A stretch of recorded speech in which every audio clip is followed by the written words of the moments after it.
All right, guys, today I want to talk about a concept that James Clear discusses in his book Atomic Habits, and that is the habit loop. Okay, and there's 4 steps to this. Okay, so there's the cue, the craving, the response, and the reward. Okay, and so these are all connected together, and this is a way that you can kind of set yourself up for better habits. So the first step is to understand what's going on. Okay, and so the first part of this is the cue, and I'll kind of use an example with all 4 phases here. And so let's say you're walking down the street towards your office and you smell donuts from a donut shop. Okay, so that is the cue.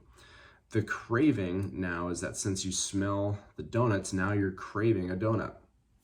So that's step 2. Step 3 is the response. Since you are now craving the donut, your response to that is to go into the donut shop and buy a donut. And then the reward is the donut that you've gotten, right? And now just what's happening here is that just walking down the street to your office, that particular street is now associated with buying a donut and getting a donut and adding that to your routine. So you can see how it starts with a simple cue, which is just walking on a particular street to work.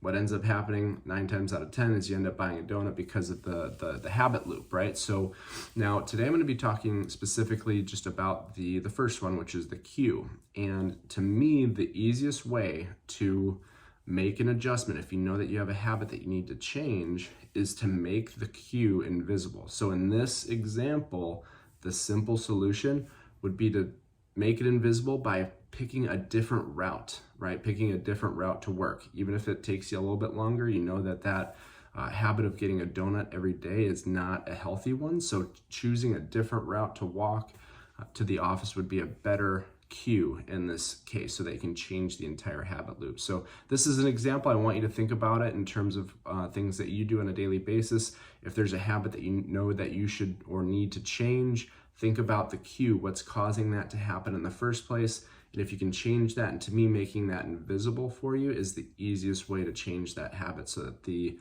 reward, which in this case isn't the best reward, can then either be changed completely or just removed altogether. So I hope this helps. I hope you enjoyed this concept. I'd love to hear from you. If you have any thoughts on it, please don't hesitate to reach out. Otherwise, have a great day.